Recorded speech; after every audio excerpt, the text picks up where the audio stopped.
chapter 9 from verse 24. Now, let me tell you the story that led to this place. You remember the story was that Daniel prayed, and the angel Gabriel brought the answer for Daniel. Now, we are not going to go into Daniel's prayer, nor are we going to talk about everything that the angel said. But I'm going to read from verse 24, but let's read verse 23 so that we can key into the story. So the angel Gabriel brought the answer to Daniel's prayer. Now that's not what we are interested in today, but it's so that we can get the context. Verse 23, the angel told Daniel, at the beginning of your supplication, the command was issued, and I have come to tell you, for you are highly esteemed. So give heed to the message and gain understanding of the vision. So the angel told Daniel, you need to pay attention to the next thing I'm going to tell you. Are you getting that? He said, give heed to the message and gain understanding of the vision. I'm praying that God will give us the grace to understand the message.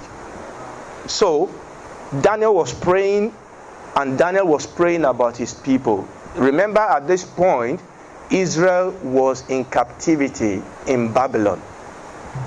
And Daniel has read the book of the prophet Jeremiah, I think it was prophet Jeremiah.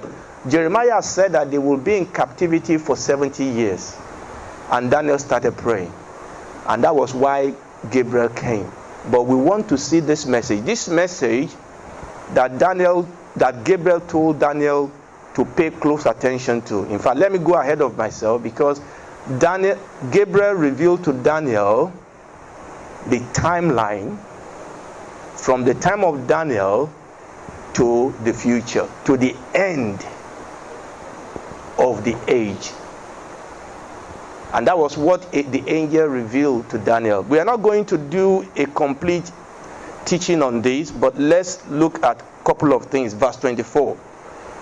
So the angel said, 70 weeks has been decreed for your people and your holy city, to finish the transgression, to make an end of sin, to make atonement for iniquity, to bring in everlasting righteousness, to seal up the vision and prophecy, and to anoint the most holy place.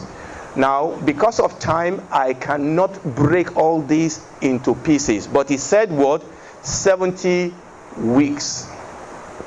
Now, in the original Hebrew, the word week there, because when you read 70 weeks, you are thinking how many weeks are in the day. You are thinking 7 days make 1 week. That's not what he's saying. Actually, in the original Bible, it was not weeks. What he said was 77. 77. And it was the translation, because he said 77, it was the translator that called it a week. So this week is not our week of days. 7 days make 1 week. That's not what he's saying.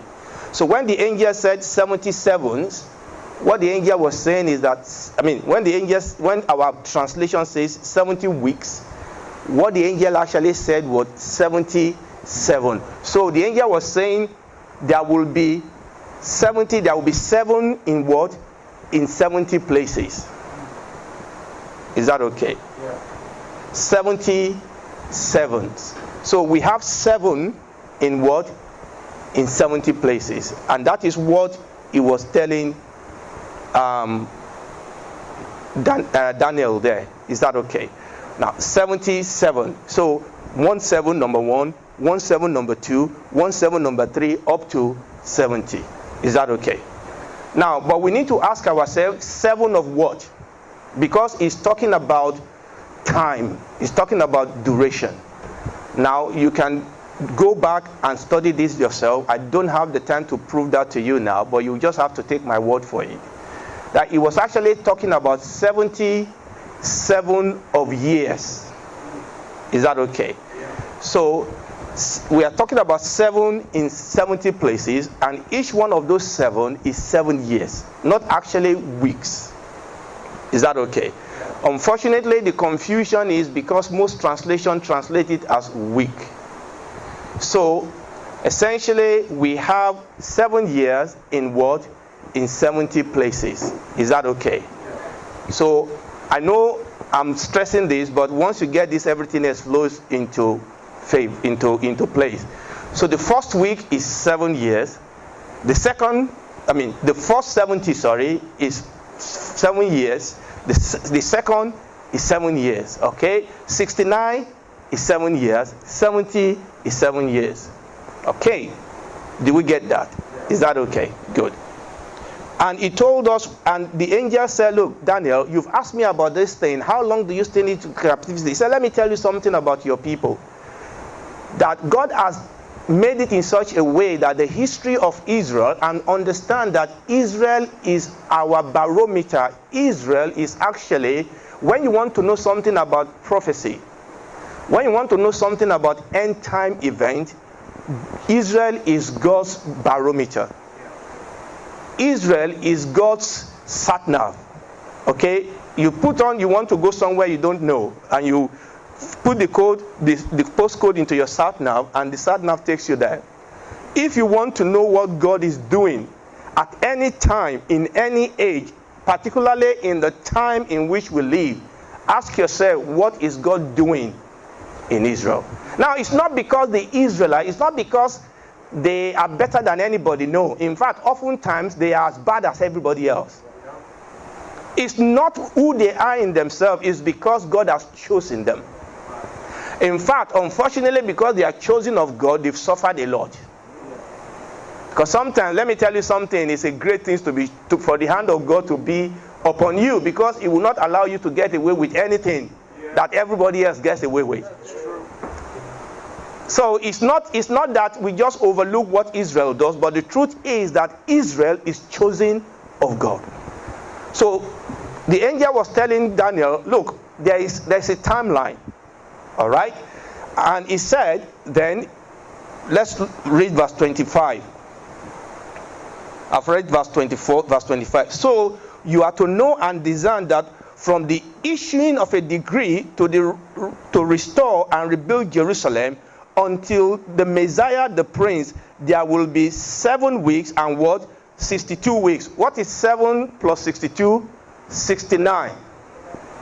So the angel said that the timeline is 70 times 7, but there is a 69 week, and he said from the point that the decree was issued to do what? To restore and rebuild Jerusalem until Messiah will come, will be 69 weeks. Right. Now, I'm going to tell you something that will blow your mind. Now, at this point, understand that Jerusalem has been destroyed. The temple has been destroyed. The wall in Jerusalem has been destroyed. And at this point, when the angel was telling Daniel this, it's for the Babylon that were ruling. After Babylon came what? The Medo-Persian. And it was during the Medo-Persian era that the decree was given that they should go back and build Jerusalem. Yeah. And that decrees come at three levels. So when you read your Bible and you read people like Ezra, Nehemiah, and these are people that went back to build what?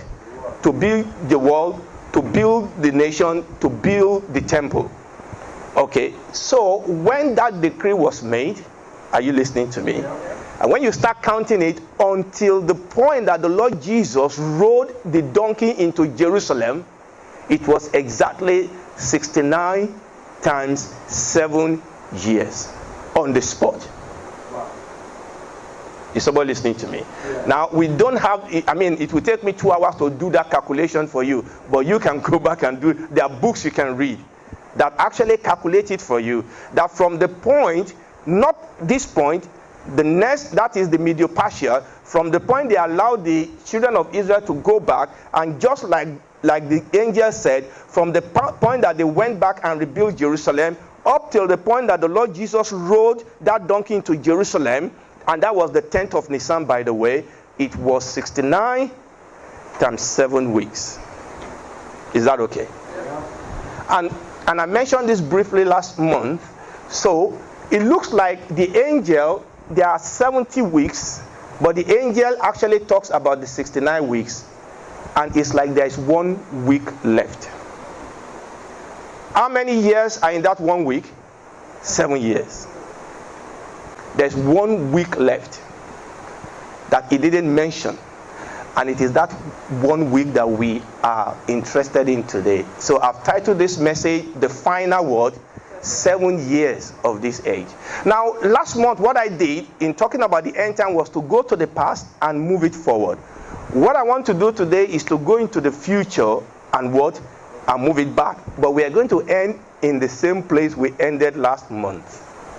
So what I want to do today is to go back to the last 7 years of this age, because the Bible says that this age is going to come to an end. Now, I'm not talking about the end of the earth. I will explain that. I'm talking about this age, this system that we are running is going to stop. Something is going to stop it. So I'm talking about the last 7. So from this, Daniel, he started talking about the last 7 years. Okay, let's read verse 26. He said, after the 62 weeks, the Messiah will be what? Will be cut off. And he's saying that, listen, so he said, 7 weeks, 62 weeks, making 69, Messiah will come, and after that, the Messiah will be crucified. Back in Daniel, we knew that the Messiah will be crucified. Are you listening? Yeah. He said the Messiah will be cut off and having nothing. Then he mentioned something that was weird. He said, and the people of the prince who is to come will destroy the city and the sanctuary, and his end will come with a flood. Even to the end there will be war, desolation are determined. And he will make a firm covenant with many for 1 week. In other words, this place is telling us that after that 69 weeks, and I'm going to show you some picture now, there was a gap. The 69 week just seems to stop. And there was a gap between the 69th week and the 78th week. And during that period, number one, the Messiah will be crucified. And like I told you last month, that period is actually where we are now, is the period of the church. The Messiah died, the church was born, we grew, and all that was going on. But it then went on straight away and started talking to us about this last 1 week. It says something will trigger this last 1 week. Look at it again, verse 27. He said, and he will make a covenant. Who is that he? If you go back to verse 26, he said this guy, he called him the prince who is to come. And that is the Antichrist. Next slide, please. Right. Now, I've given you a picture here of what that last 7 years is going to be like. He said, what will start this last 7 years is a covenant that the Antichrist will make with who? With the children of Israel.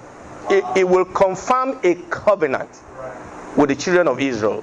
And that is what will trigger the beginning of these 7 years. And he told us what will happen in the middle of that 7 years. And he told us what will happen in the end of that 7 years. Now, I'm going to now, by the way, this slide, our daddy and mommy have the slide. You can ask for them because I'm not going to read all the scripture.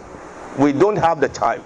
But I've put all those scripture there so that the scripture actually tells you what will trigger that 7 years, which is what we are reading here in Daniel chapter 9, verse 27. It tells you what will happen in the middle of that 7 years, which I'm going to mention as we go on. Then it tells you what is going to happen in the last, that will end that 7 years and end the age. Next slide, please. Now, I'm not going to go into that. I just want you to see this.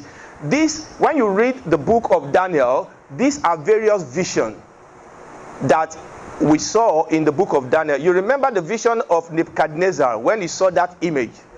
And he said that during the, I'm not going to go through everything because of time. He said, but during the feet, he talked about the two legs which were iron, and we know that that represents Rome.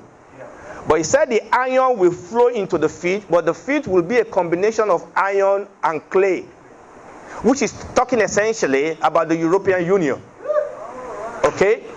Iron and clay, that is European Union, because you have both strong nation and weak nation. And the Bible says no matter how they try, the iron will not mix with the clay. But he said, and this is very important, and he said during the period of those people that like a stone, a mountain, as was not caught with a hand, will strike that image at the feet. And he said this stone will fill the whole earth. Now I'm taking you somewhere. And you know, after that there was another dream, there was another dream, there was another dream. But I'm not going to talk you through this, but each dream actually built on the previous one and giving you more information about what was going to happen. But like I said, I'm interested in that last 7 years. Next slide, please. Now, this is a picture of what we've just read. You see that gap there? And that is the gap we are talking about, where the Messiah was crucified, where we are now. And the last one is the last 7 years, which is what I want to talk to you about. Next slide. Okay. So we know from where we've read, and I'm going to keep to my slide so that I don't spend too much time. We know from where we read that what will trigger the last 7 years is the covenant that the Antichrist will make with the children of Israel. Why is that important? I will tell you in the next slide. Then he said the middle, what will happen in the middle? He talks about the abomination that causes desolation. Now, please listen to me very well. Do you know that at the very spot where the temple of Jews stood for many years, at that spot now is a Muslim mosque, the Alaska Mosque. And that mosque is actually the second most holy mosque in the world of Islam. Now, I'm not going to go into why they built the mosque. We'll leave that alone. And the trouble that is causing, we'll leave that alone for now. But this is where I'm going. The Bible says, listen to me. The Bible says that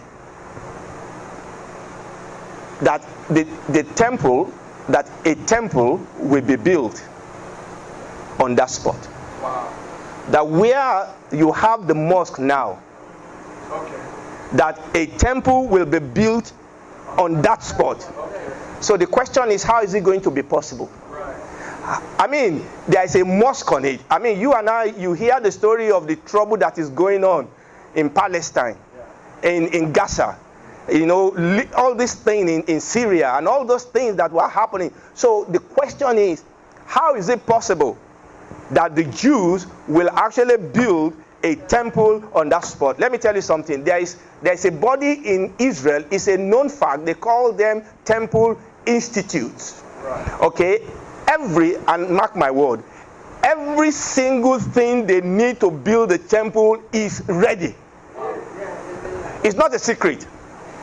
It is on the internet. People go to Israel and they will show you. Okay, everything they need to build the temple is ready up to the nail. So if they have the opportunity to build the temple today, they don't need to go around.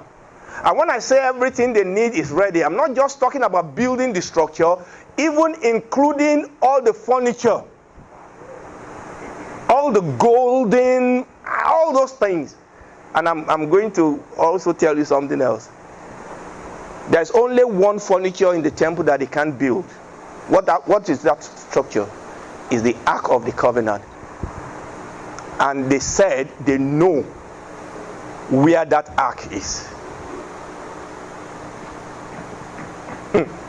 I mean, there's a whole lot of things you will read and hear on the internet where the Ark of God, but that they know where it is. So not only that, listen to me, because of technological advancement, they've prepared some group of people that belong to the family of the priesthood. And they've already been trained in the act of temple worship, just like it was done in the Old Testament. What I'm saying is this: they will build that temple. They will build it, but the question is, how is it going to happen? Okay, but the Bible says that that's one of the things the Antichrist will do at the beginning of that 7 years, because the covenant the Antichrist will make with the children of Israel will allow them to be able to build that temple.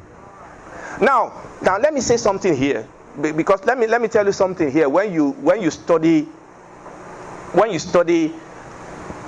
prophecy, there are some things when you study prophecy that you can be dogmatic about, that you can say this is going to happen. Oftentimes you can be dogmatic about the reality of what is going to happen. We know they will build that temple. We know that. But what you cannot be dogmatic about is the timing. When is it going to happen? You don't know. Or how is it going to happen? We don't know. But we know that it's going to happen. How? We don't know. But the Bible says the Antichrist will confirm a covenant with Israel at the beginning, and Israel will build that temple. But do you know what? The Antichrist at the middle of that 7 years will actually enter what the Bible called there the abomination that causes desolation. That the Antichrist will actually pollute that temple. And that has happened before. That has happened before. And again, because of my time, I'm not going to go back into it. But during the period of Daniel, when you read Daniel back, there was somebody called Antiochus. I think it's either the 4th or the 6th. I always get the number confused. That actually, exactly like what the Antichrist is going to do, Antiochus actually desecrated the temple, entered into the temple, he sacrificed pig on the temple, and it was, listen to me, it was the purification of the temple after that incident that the children of Israel worship today as Hanukkah. Okay, but I'm not going to go into that. But the Bible says they will build the temple, and in the middle of that 7 weeks, the Antichrist will desecrate the temple. He will enter into that temple, and he will want to be worshipped as God, and that is what the Bible calls the abomination that causes desolation. And the Bible says that when that happens, run. Wow. Run, because that then leads to the last half of that 7 years. So first half is 3.5 years. Second half is 3.5 years. But the last of that 7 years, the Bible says something is going to happen. Now, I hope you've seen the scripture we've given you before. That is when the Lord Jesus is going to come and destroy the Antichrist. That is when the Bible says he will come riding on a horse. Now, when he came before, he was born. This time he's not going to be born. He's going to come riding on a horse. The first time he rode donkey. No, not this time. He's going to ride on a horse, because he's the King of Kings and the Lord of Lords. And he's going to come in riding. And he's going to destroy the Antichrist. But there's one or two things I'm going to say about that. But let's go on to the next slide. But what is it about these 7 years? What is it all about? When you read the book of Moses, I'm not going to read it, in Deuteronomy chapter 7 verse 30, Moses actually called it a period, a time of distress. That's 7 years. That 7 years is not a picnic. That 7 years is a period in which God is in fact, let me put it this way. That 7 years is a period when sin will show its true color. When sin will show its true color. And that 7 years is a period when God will pour out his judgment upon sin. Moses called it a time of distress. Jeremiah in Jeremiah 37 called it a time of Jacob's distress. And there's a reason for that. I will talk to you about that in a second. Daniel, where we read, but if you go back to Daniel 12, Daniel called it a time of distress such as never occurred since there was a nation until that time. The Bible says that that 7 years will be even worse than the Holocaust. Okay, I'll tell you the reason, because Zechariah actually told us the reason. In the Holocaust, you know what the Holocaust is? When German and the Nazis killed so many Jews. In the Holocaust, 1 Jew in 3 was killed. But the Bible says that in that 7 years, 2 in every 3 Jew will be killed. That is what Zechariah tells us in Zechariah 12 verse 8. 13 verse 8. That it will even be worse than what happened in the time of Holocaust. Now, what is happening in that 7 years? Like I said, that 7 years is a time when God is going to judge sin. But it's also, look, the problem with Israel today is that, and I'm going to talk about Israel in a bit before I round up. Israel is back in the land quite all right, but they are back in unbelief. They don't believe God. They don't accept Jesus as their Messiah. I mean, it's now that we are having increasing number of Messianic Jews. Up till now, they were persecuted. Israel, for the most part, is a secular nation. They don't believe their Messiah came. They rejected him. And the Lord Jesus said, time will come when they will receive their own Messiah. And it is this period is what will open the eyes of the Jew, and they will turn to their Messiah as a nation. Now, we have individual Jews that are receiving Jesus, but when the Jews go through that 7-year period and the Antichrist is almost going to annihilate them, suddenly they will accept Jesus as their Messiah, and they will cry unto him to save them, and he will answer their cry, because they are God's people. And that is why the Lord Jesus will come at the end of that 7 years in answer to their cry, because finally they will accept the Lord Jesus as their Messiah. So that is what is happening in that 7-year period. Sin at its worst, God's wrath and judgment upon sin, Israel going through that terrible period, and finally said, God, help us. Jesus, you are the Messiah, because they are still waiting for their Messiah. Yes. They are still waiting. I mean, you show them from the scripture that Jesus fulfilled all the prophecy, no? There is a blindness that has come upon them. Next slide, please. Now there's something I'm holding that I'm looking at my time very well. Maybe not very well. There's a preparation that must lead. It's all right. Thank you, sir. There's a preparation that must lead to these final 7 years, and I've mentioned 1 or 2 of them. I mean, the first thing is that we know that Israel must become a nation. No, let me tell you something about the miracle of Israel. Israel is the only nation that has been scattered for so long, and they were still able to come back as a nation. Now, we don't have the time to go into all the history, but let me just give you, because I minister like this because I want you to be able to have this information to help your own Bible study. You know, during the time of David, during the time of Solomon, Israel was one nation. You know that. During the time of David and Solomon, they were king over one nation, Israel. But during the time of Rehoboam, who is the son of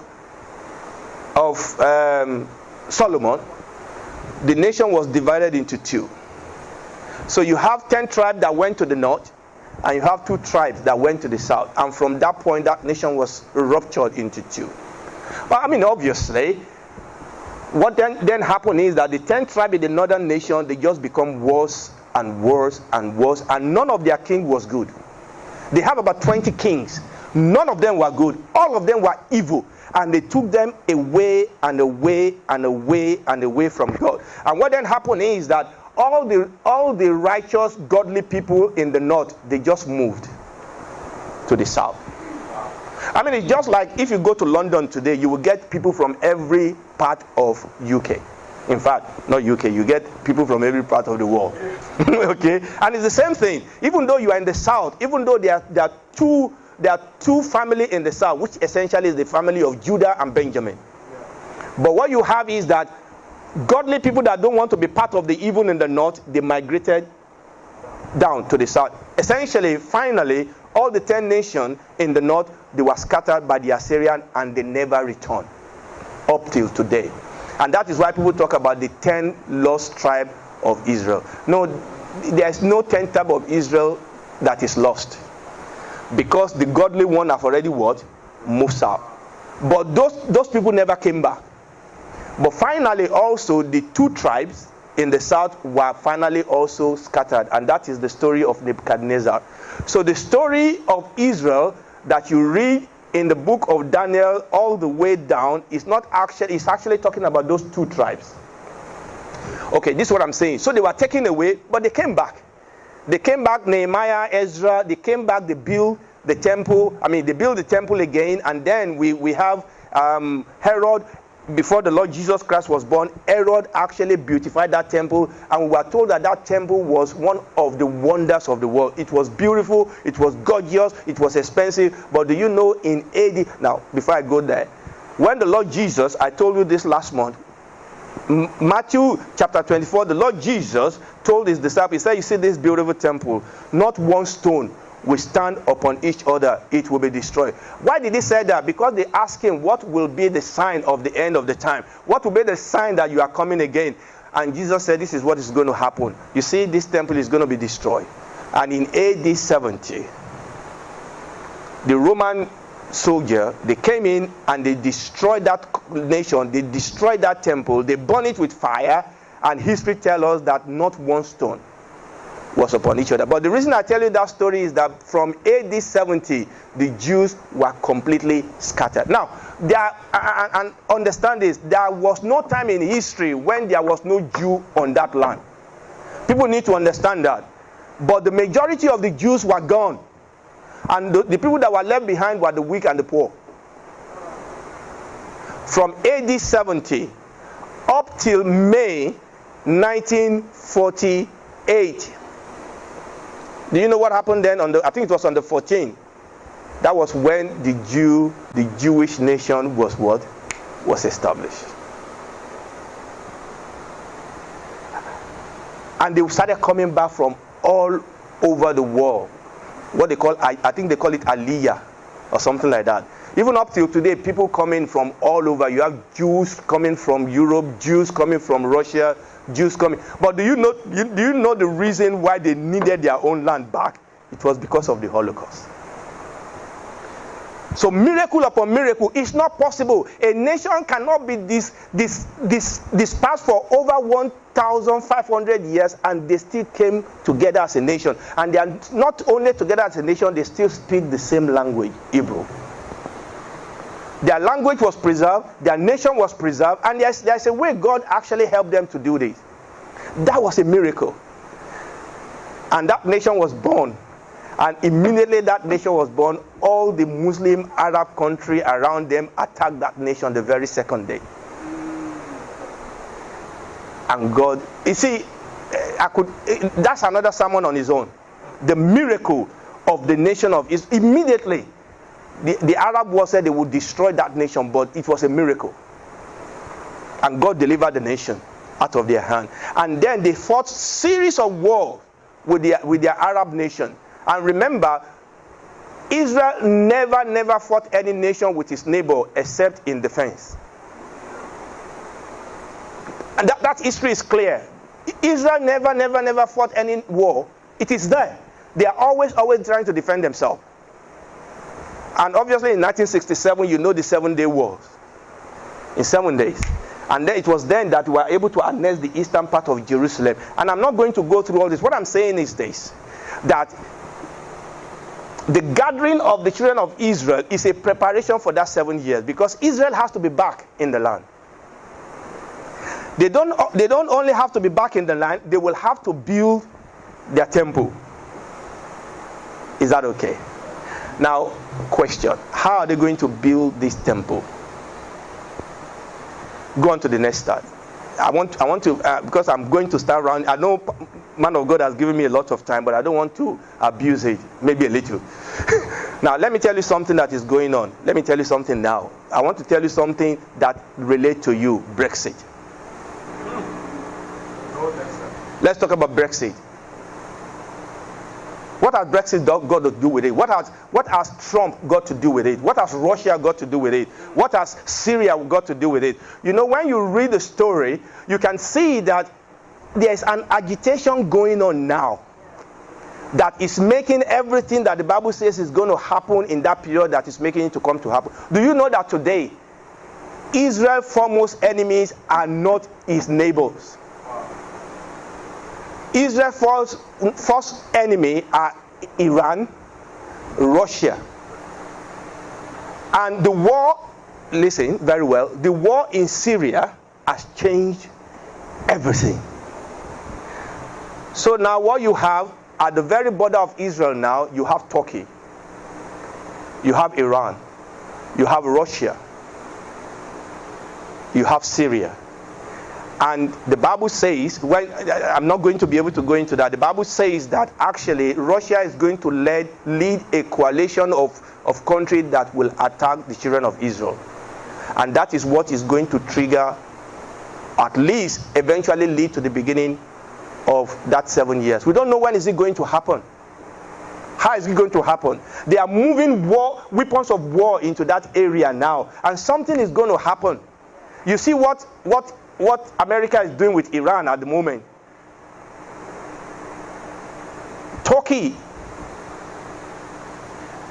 And when you read Ezekiel now, maybe if I come back, I can talk about what we call the war.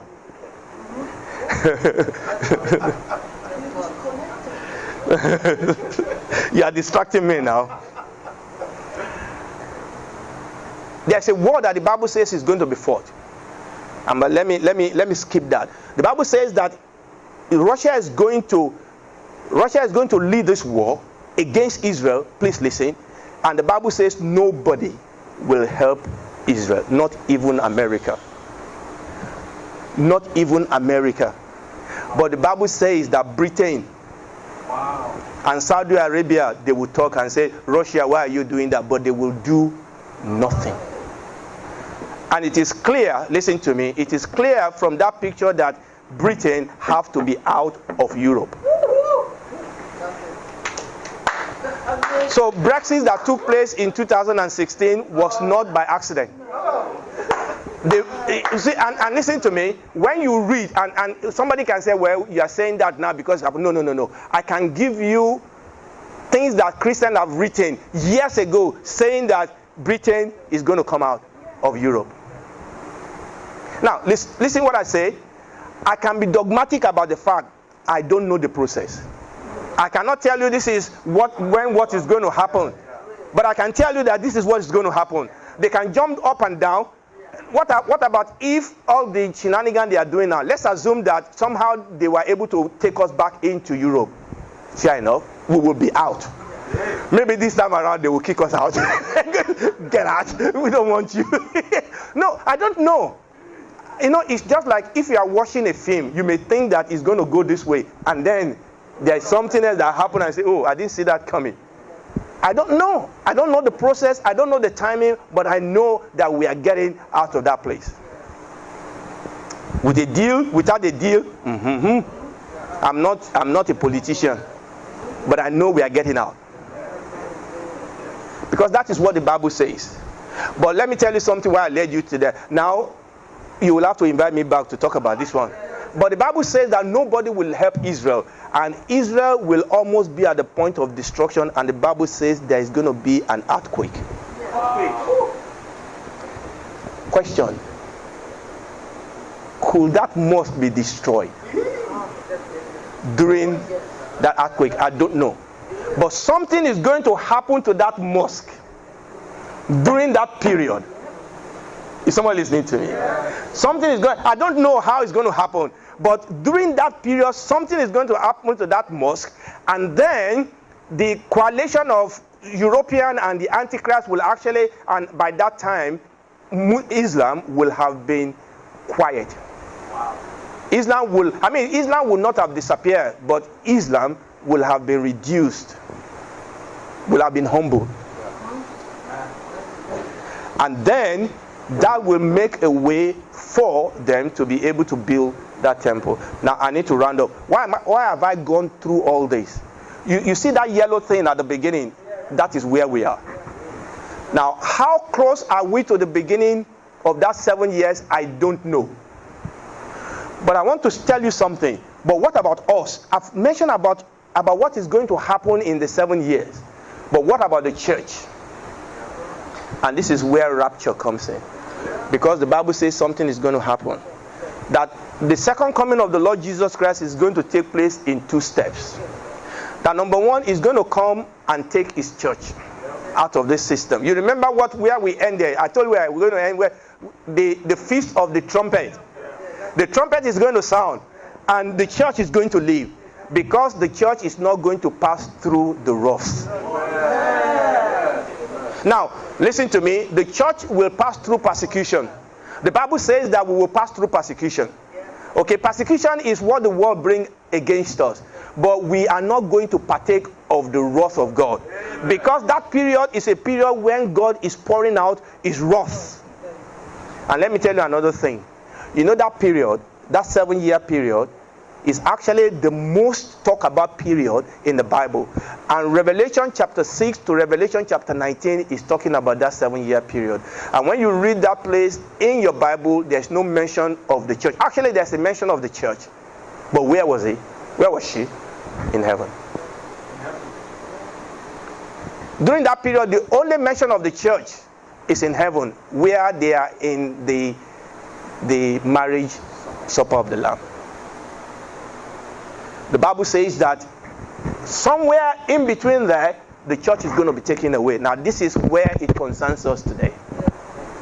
Now, you see all those question marks I put over there. Is where people started arguing at what point will the rapture happen. Will the rapture happen before the beginning of the 7 years? Will the rapture happen in the middle of the 7 years? Will the rapture happen just after the middle of the 7 years?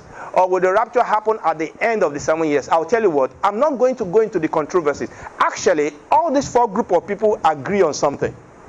I mean, the way they explain it are different. They agree that the church will not experience God's wrath. Yeah. I definitely don't agree with the one that said what they call post-tribulation. No, I don't agree with them. Because the Bible did say that the church will be out of here. Now, the other 3 have something going for them. Okay? And it all depends on the way you understand that period. But I've studied my Bible, and I believe that the church will be out of here before the beginning of that 7 years. Now, I'm not going to be dogmatic about the timing, but I definitely know that the Bible says that before the wrath of God is poured out, the church will be out of here. Now, we could come back and look at the pros and cons, but what I'm interested in is in this. If the Lord is coming back for you, you and I must be what? We must be ready. That was where we ended last week. Because the Bible says, next slide please, the Bible says that no man knows the day nor the hour. Now, I'm going to run through this because it's very important. When they asked the Lord Jesus Christ about the end in Matthew chapter 20, and this is very important. He was saying, listen, the Lord is coming, but there is a period that will lead, as we are getting closer to these 7 years, things are getting tougher. Even for us as a Christian. And the Lord Jesus said there will be time of deception, time of dissension, time of devastation, time of disease, time of disaster, time of death, time of disloyalty, time of delusion, time of defection, and a time of declaration. Listen to me. The Bible says that, one of the things I realized, and I'm going to show you in the next slide, but let me talk about it here. When the Lord Jesus was talking about the signs of the end time, before the tribulation, it's interesting that oftentimes he talked about the fact that there will be many, many deception in the church. And he kept saying, don't let any man deceive you. Don't let any man deceive you. And there's a lot of deception in the church today. Rather than us getting ready for the Lord to come, we have our own little gospel. We have our own little thing. How can I get better? How can I feel fine? How can I... Deception. Give me the next slide, please, because I need to move. Now, I'm not going to be able to go through all that. You see all those verses I wrote over there with the yellow one. In fact, let's read this. Come with me to Daniel chapter 24. And I'm going to go through all those 7 where the Lord Jesus kept saying, you have to be ready. You have to be ready. Come with me to Matthew chapter 24. I will rush through this. I'll just make sure I don't trip myself. Matthew chapter 24. Remember, this was the Lord Jesus actually telling them what was going to happen. Verse 36. But of that day and hour, no one knows, not even the angels of heaven, nor the Son, but the Father alone. Verse 42. Therefore be on the alert, for you do not know which day your Lord is coming. Verse 44. For this reason you also must be ready, for the Son of Man is coming at the hour when you do not think he will. Verse 51. And will cut him in pieces and assign him a place with the hypocrites.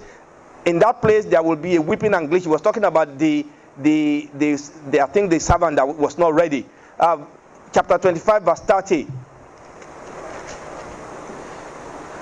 Throw out the worthless slave into the outer darkness. In that place there will be weeping and gnashing of teeth. Verse 46 of chapter 25. This will go away into eternal punishment, but the righteous into eternal. What I'm saying is this.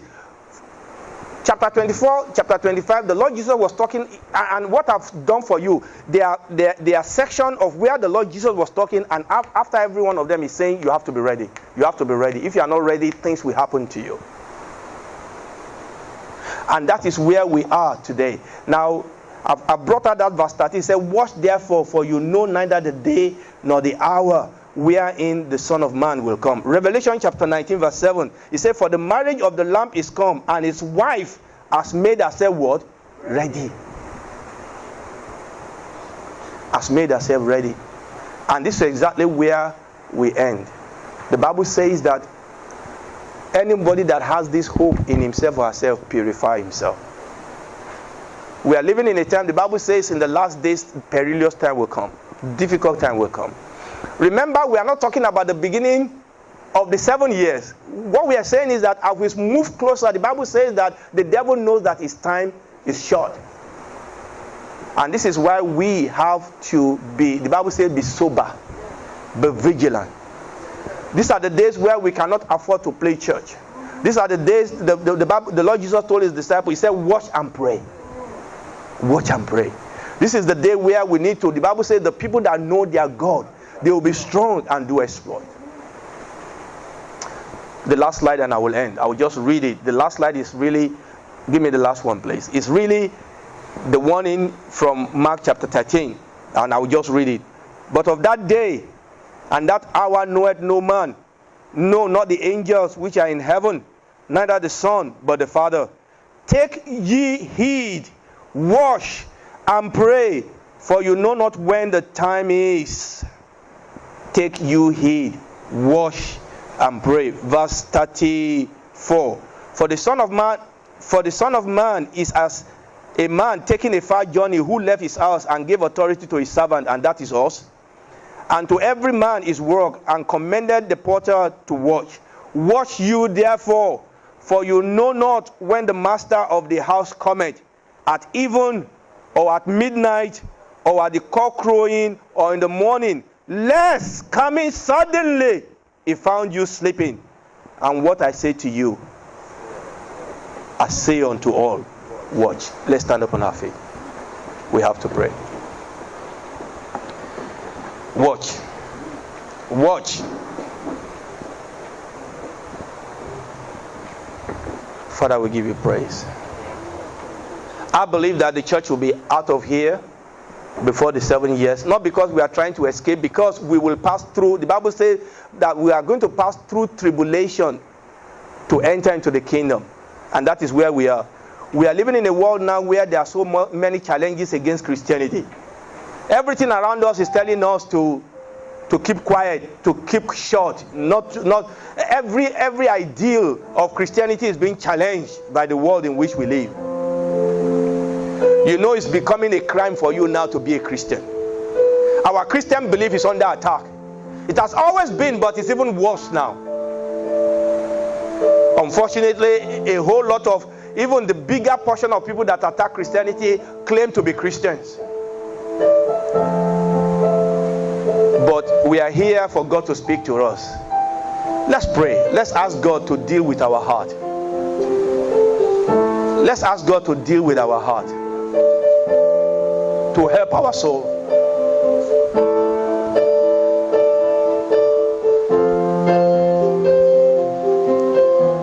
We must not be distracted. We must not be distracted. We must be focused. We must be focused. We must seek first the kingdom of God and His righteousness, and every other thing will be added unto us. Seek first His kingdom.